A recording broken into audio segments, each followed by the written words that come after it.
السلام عليكم، مرحبا بكم في موقف موبيلي العقار فوتخ اجونسي موبيلي. معكم شكرانيس.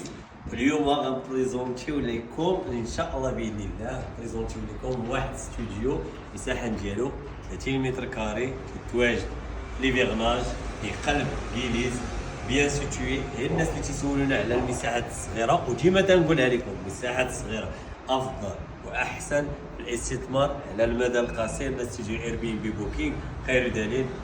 الى مشيتي لجميع لي زاناليز تلقى تو كيس اللي تيجيو مراكش والعائد ديالها تيكون مرتاح.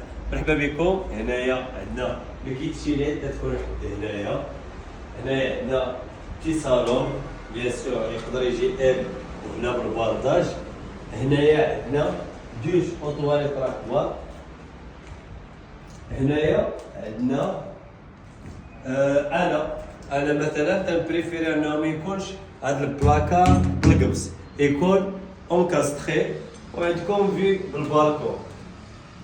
بوغ دو بيرسون راه كبيره الاخوان، تقدر تهز حتى 3 بيرسون كما قلت لكم. بالنسبه على مدار السنه في مراكش 2 بيرسون هما اللي تيكونوا عندنا.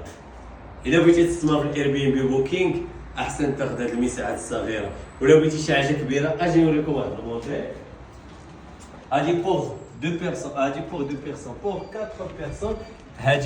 هاد الابارتمون اللي عندنا هنايا كما تشوفوا هذا الصالون، شوفوا قداش الاخوان كبير مع فيو على الشارع. نشوفوها ان شاء الله. عندنا هنا كوزينه، عندنا هنايا دوش تواليت. تحيه للحريفيه ديالنا، احسن حريفيه في العالم.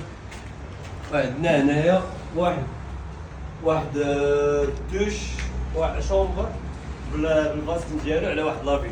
هانتوما شوفوا لي البالكون ما شاء الله. هادو هما لي ستوندار الاخوان في المساحات ديال لي ستوديو. الناس اللي بغات دير لانفستيسمون مرحبا بكم عند موقف موبيلي العقار. تواصلوا معنا وما يكونش الله يخاطركم. السلام عليكم.